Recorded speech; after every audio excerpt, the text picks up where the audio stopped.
Comment করছে, oops কি জন্য ডিভোর্স হইলো। তখন সে রিপ্লাই দিয়েছে, কোনো নেশাখোর ছেলের সাথে সম্পর্কে রেখে শান্তি নেই। আলবি রিপ্লাই দিয়েছে, বিয়াই করি নাই ভাই, আর আমারে ওই চিট করছে এক্স বিএফ এর সাথে।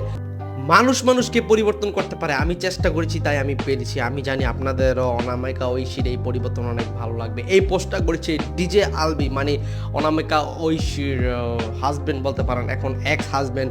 সে এটা করেছিল তখন যখন তারা দুইজন মিলে ধার্মিক ভিডিও আপলোড করতেছিল টিকটকে একের পর এক। এমনকি তারা যখন ধার্মিক কাপল ভিডিও আপলোড করতো তখন মানুষজন তাদের পোস্টে মানে তাদের টিকটক অ্যাকাউন্টে কমেন্ট করতো যে তোমাদের বিয়ে টিকবে না। তখন চলেন দেখি তারা কি রিপ্লাই দিত। তাদের ভিডিওতে কমেন্ট করেছিল তোমাদের ছাড়াছাড়ি খবর কবে পাবো। তখন ডিজে আলবি কমেন্ট করে রিপ্লাই দিয়েছিল যে যেদিন তুমি মরবা ওই দিন আমার মনে হইতেছে এমডি রাশিদুল ইসলাম ভাই মারা গেছে, এর জন্য তাদের ডিভোর্স হয়ে গেছে। কারণ এখন আমরা গুঞ্জন শুনতে পাইতেছি সব জায়গায় তাদের নাকি ডিভোর্স হয়ে গেছে, আর সেটারও প্রমাণ তাদের টিকটক অ্যাকাউন্টে। আরে ভাই কি যুগাইছে, এমন মানুষজনের ডিভোর্স হয়ে গেল, এগুলো টিকটক অ্যাকাউন্টে তারা রিপ্লাই দেয় জানায়। চলেন তাদের রিপ্লাই দেখি। কমেন্ট করেছে, ভাইয়া তোমার সাথে অনামিকা আপু এর কেন ডিভোর্স হয়েছে। তখন আলবি রিপ্লাই দিয়েছে, বিয়াই করি নাই ভাই, আর আমারে ওই চিট করছে এক্স বিএফ এর সাথে।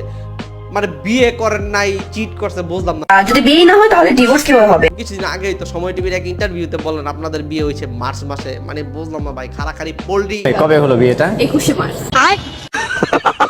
তোদের মতো ছাপড়ি টিকটকারদেরকে রগে রগে চিনে, এর জন্য তারা আগে থেকে গেস করছে যে তোদের ডিভোর্স হয়ে যাবে, আর সেটাই সত্যি হইলো। কিন্তু আমি এটা বুঝাচ্ছি না ভাই, তোদের বিয়ে হইলো, একসাথে ভিডিও বানালি, এখন তুই কেন বলতেছস যে তোদের বিয়ে হয় নাই? এগুলি কি ভাই?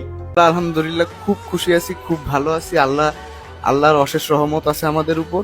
আল্লাহর অশেষ রহমত থাকে সবার উপরে, কিন্তু যারা হারাম কাজে লিপ্ত থাকে, গান বাজনা এগুলো নিয়ে লিপ্ত থাকে, তাদের কখনো আল্লাহর অশেষ রহমত তাদের উপর থাকে না।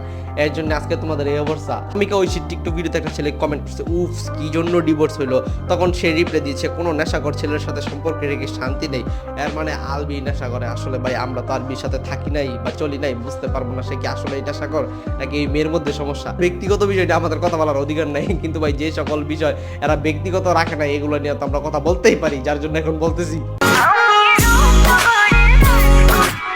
ভিডিও যেমন 15 সেকেন্ডের থাকে, ঠিক এদের সম্পর্কটা ভাই এরকম 15-20 দিনেরই থাকে, যার জন্য আজকে এদের বিয়ে না হইতে হইতে শুনি ভাই ডিভোর্স হয়ে গেছে। সোশ্যাল মিডিয়াতে এদের জন্য থাকা যাইতেছে না, এরা একজন আরেকজনকে মিন করে একের পর এক টিকটক ভিডিও আপলোড করেই যাচ্ছে, আর এগুলো দেখে দেখে আমরা মজা নিয়েই যাচ্ছি।